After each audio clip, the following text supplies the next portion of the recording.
Well, I was lucky enough that when I was quite young, some friends of my family adopted a Tibetan who'd had to flee from Tibet near my home in Sussex. So I had an early introduction to Tibet, so I took an interest.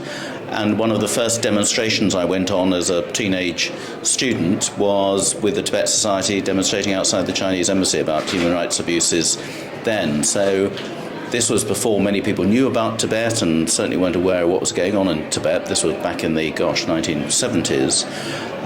So I've always had a long-standing interest in Tibet, and then when I became a Member of Parliament in 1997, we had an all-party parliamentary group for Tibet I became a member of, and I've chaired it for the last 8 or 9 years, so that we could use our platform in Parliament to speak up for what was happening to the Tibetan people and happening in Tibet as well. So it's been long-standing, but it's really come into its own as a Member of Parliament where you have that platform, and I've chosen to use it to champion the cause of the Tibetan people. Several meetings with His Holiness the Dalai Lama. So what is message to you and the politicians in UK? Well, I mean, I've had the privilege to meet His Holiness 3 times now. Twice when he's been to Westminster, and I hosted him the last time there, and once in my last visit to Dharamsala itself, where I had an audience with him back in 2018. And he is the most extraordinary, unique and inspiring individual.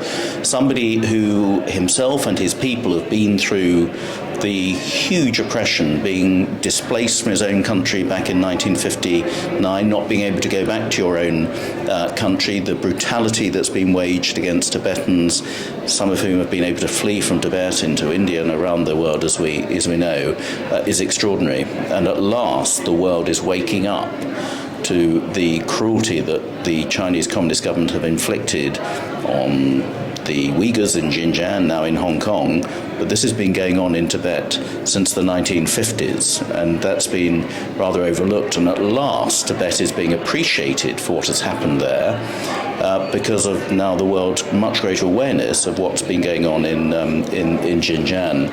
But I think the cause of the Tibetan people, and why it's so important for me, is it's not just about the Tibetan people. It's about standing up for what is right. It's about standing up for freedom and liberty, and freedom of worship, and freedom of movement, and freedom of your own culture, which we take for granted in the West. But if you're a Tibetan, it doesn't exist. And His Holiness, the Dalai Lama, as an embodiment of somebody and the Tibetan spirit that despite all that persecution and that oppression is indomitable. And I call it a beacon of liberty for the whole of the freedom-loving world to follow that example. So the cause of the Tibetan people is the cause of freedom-loving people across the world. So you worked so many years for the Tibetan cause in the Parliament and in the different level. What are the biggest challenge for you to face China? Well, I mean, I'm one of the 5 Conservative MPs who've been sanctioned by China 2 years ago, and frankly, I wear that as a badge of honour.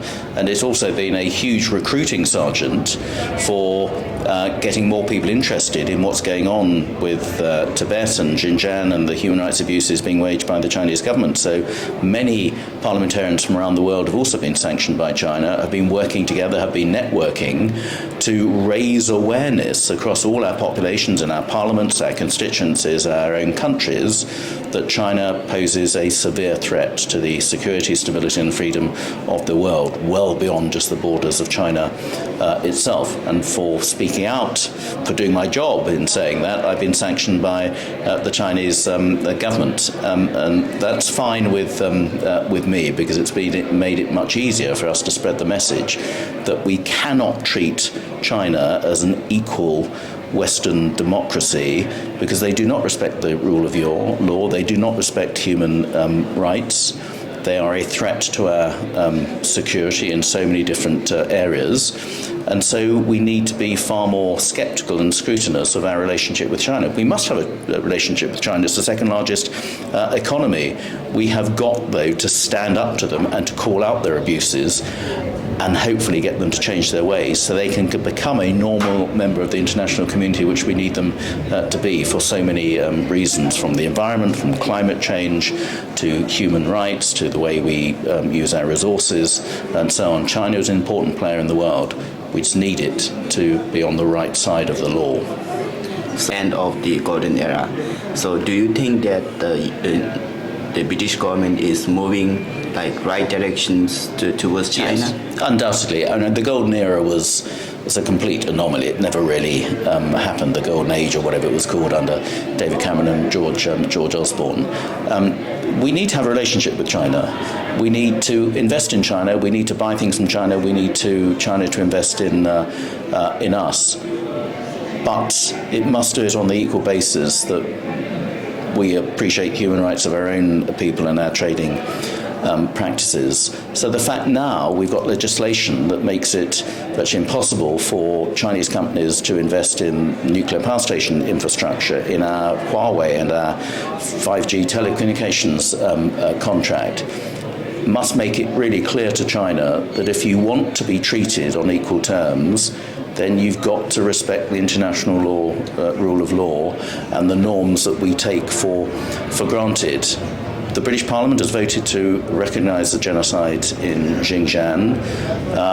It's been going on in Tibet for almost 70 years, as we know. We had a diplomatic boycott of the Beijing Winter Olympics, and as I say, we've now got legislation which makes it harder for Chinese companies to do business unless they abide by certain criteria that we'd expect our own companies to abide by. So we're going in the right direction, but we need to be acting in accord with other countries as well, which we increasingly are.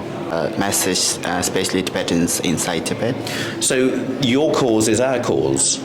It's not because of what's happened just to the Tibetan people, but I think the inspiration of the way the Tibetan people, through such adversity, led by His Holiness the Dalai Lama, I think is an inspiration to us all.